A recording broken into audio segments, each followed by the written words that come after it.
If you have ever had the experience of really wanting something badly, whether you were praying about it, whether you were manifesting it, and you just felt like it wasn't coming in, I'm here to remind you, you are not waiting on anything or anyone outside of yourself. You are born to create. It says that He created us in His image. And He said, let man have domain over this terrain.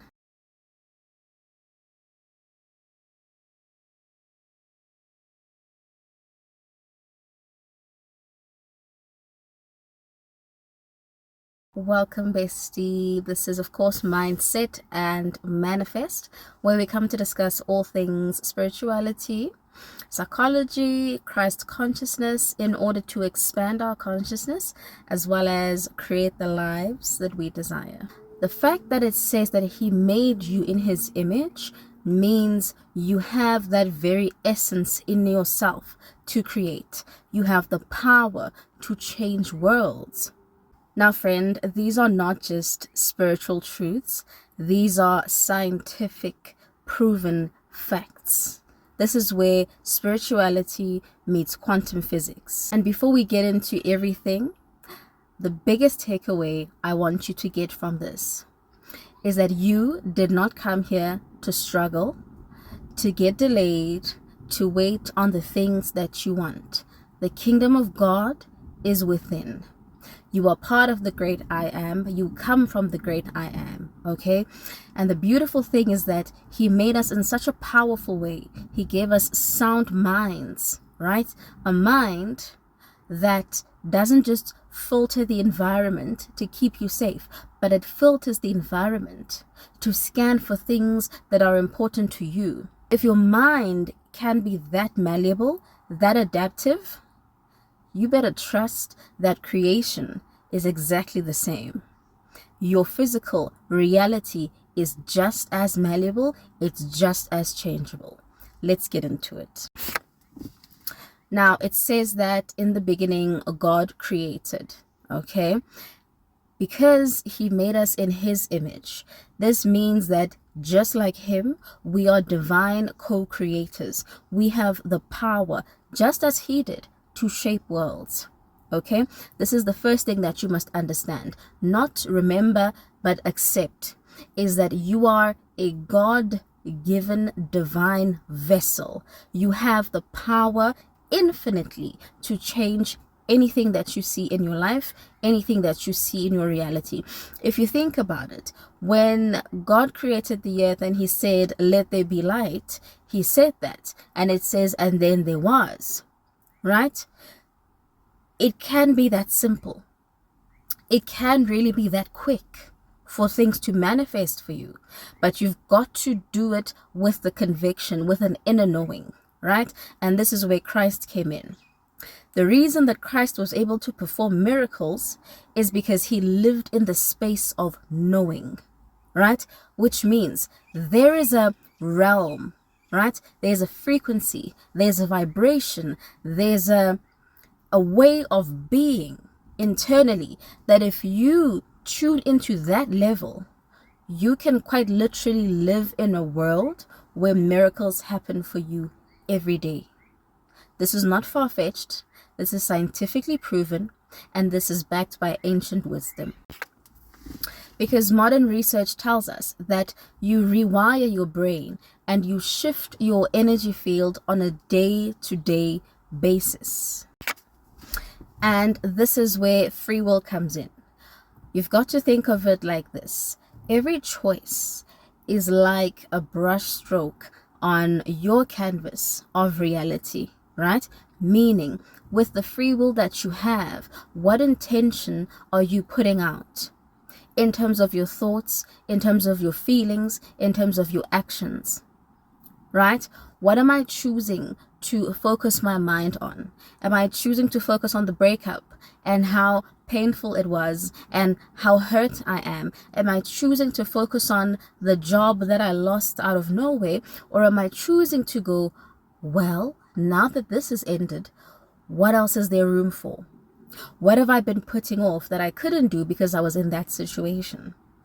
What else is life trying to bring into my physical reality? Because you must remember something about this plane. Things take up space, okay? Things take up energy, which means they take up space. So every time there's a void, something else must fill that space. And this is why it also says to us that you are either hot or you are cold, but you can't be neutral. Energy is always going to take up space in some form or fashion. So if, for example, you are in a friendship or a relationship and you are not happy, right? You feel like this is not the best that it can be for me. There is a situation on the polar opposite end of that where you're right. There's a much better relationship. It's more satisfying. It's more enjoyable, right? But you have to be willing to let go of this over here, right? This which is dissatisfying, so you can come over to the other end and experience all of this goodness here. Our next point is to remember that energy always precedes reality. Okay, now in this tangible world, everything is an effect of whatever was caused in the intangible, in the spiritual, in the unseen. Our brains are so powerful, right, in terms of their own structure, in that they're malleable by way of neuroplasticity, right? So your brain can change its shape according to whatever it is that you're feeding it. That's why activities like yoga and meditation will literally cause your brain to change shape, okay? Now, how the brain communicates with the universe is when the mind and the emotions are in harmony, right, according to what you've decided that you want to experience. It creates such a powerful electromagnetic charge, okay, that this is in essence communication between yourself and the universe. Your thoughts don't just stay in your mind. They are like you broadcast them out into the universe, okay? This is why if you have like really bad self-esteem, for example, and you decide to start changing how you speak to yourself internally, you will see people treat you exactly according to what you're telling yourself. Why? Because we're all connected to the great I am. We come from that one source, right? All is mind. And so this is also why you can think of somebody, right? And then say a day later they call you back. Why? As they were thinking about you, it sent out electromagnetic signals, okay, which connected to you, right? Also, if it's somebody you love, someone you care about, you guys are likely in a similar vibration as well, okay? So your thoughts are never in isolation. Your thoughts are always broadcast to the world around you. This is why you can use this to your advantage, right? To create circumstances that you want. This is why a lot of business people, for example, will tell you that I will think of my day ahead of time, right? It's like if you go to sleep tonight, plan your day in your mind. Plan what tomorrow is going to look like. Plan the successful business deals that you're going to close, right? Plan, if you're a teacher, plan the successful lessons that you're going to have in class. Whatever it is that you do, try it for a week and mentally plan the day ahead in your mind, and I tell you, it is such a wonderful shift. You wake up in the morning feeling excited, feeling rejuvenated, like you're looking forward to the day. And when those things start to happen, you start to understand just how powerful it is that you really are. Next point, you have consumed enough. It is time to create. Now, if we're going to be honest, a lot of us deal with consumption overload. We consume constantly on social media, different platforms, many things, often with not enough or very little output. But the truth is that if you want to create actual tangible change in your life, you need to take action. Not just any kind of action. You need to take action that actually builds momentum, right? And this requires consistency. There's a study by Stanford University that proves this, right? That so long as you take action every single day, you must and you will build momentum. Now, this is the thing. In as much as we consume, right, mentally, right, sometimes you might even be overloaded emotionally. Sometimes you might be overloaded physically. Okay, this is the thing about human beings. In as much as we consume, we need to clear out.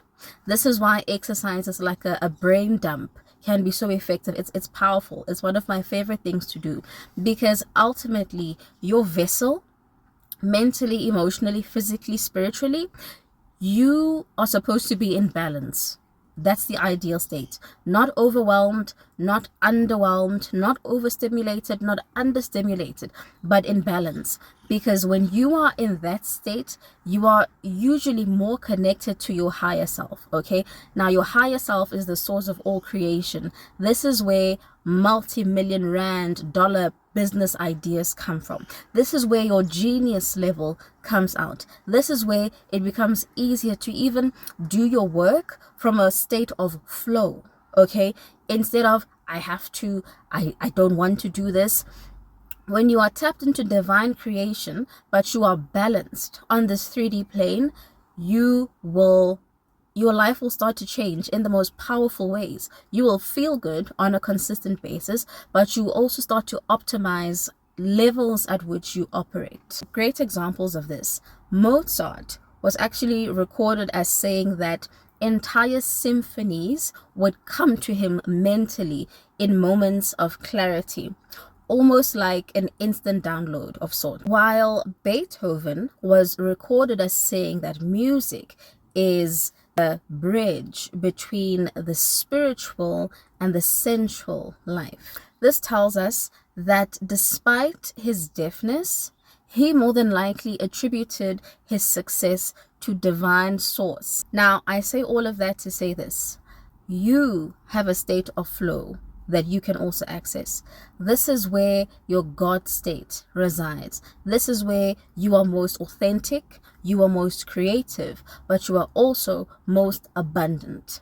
Okay, abundance comes from the creator. He cannot run out of ideas. Therefore, you cannot run out of ideas. There's always more than enough. And so ideally, you want to tap into this part of yourself. We are almost at the end, but before we get there, another powerful tool, practice that I want you to really consider is the power of belief. This is essentially rewriting your story, okay? And one of the simplest and most profound ways I have found to do this is to change your sense of deservingness. This is essentially adopting the attitude that why not me? Why not me? Why don't I deserve to have it? The relationship, the home, the career, why not me? And you want to do this from a place of ease, okay? Because this is the space where God resides, okay? This is the space where the abundance is coming from. So you don't want to come at it from a place of trying to scrape things together or force things. No. In the place where God is, where the abundance is, that's where the ease and the flow are. I've already said to you, as human beings, we are vessels, right? We carry energy, we carry feelings, our minds are consumed, right? And so obviously you want to always acknowledge your current story, right? You want to acknowledge your current feelings about something, your current thoughts about the thing, right? Ideally, you would purge all of that out. It's different for different people. For some people, they can simply acknowledge what is and decide this is what I want moving forward and just zero in on that. For other people, it's not that easy. So be mindful and understand yourself. If you are one of those people who has to first purge, right, which is essentially releasing the old story, releasing the old emotions, releasing the old thoughts, right? Because your vessel is either going to be hot or cold, but you can't do both at the same time. So once you've acknowledged the past story, the past beliefs, the past experiences, then you come into agreement that, okay, I'm letting all of that go. This is who I am now. You've got to embody it. Embodiment is simply feeling the feelings in your body.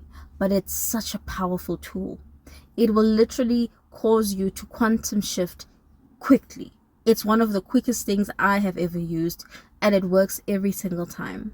Bestie, all I'm here to remind you is ultimately that as you think in your heart, so shall it be. You know, I came across an amazing quote by Bhagavad Gita, and essentially he says, the mind is both a friend and enemy. So essentially, our beliefs are the architecture to our reality. So it's important to keep this in mind. There is a version of you who doesn't just deserve, but gets everything that they want. Like Christ, get things instantaneously. There's a version of you who gets to experience instantaneous shifts all day, every day, if you like. Ultimately, how you do this is by engaging your God state, acknowledging that you are the I am, that you are aligned with the I am, and engaging the mind and your heart with that mind and heart coherence. So by now, I am hoping that I have made it abundantly clear, bestie, that life is never happening to you. Instead, understand this, that every season of your life is always inviting you to create solutions. When you remember this and you step into that Christ-like energy, into that Christ-like way of being, there is quite literally nothing that you can't do, be, or have. I hope that you found some value in this, and I hope to see you soon.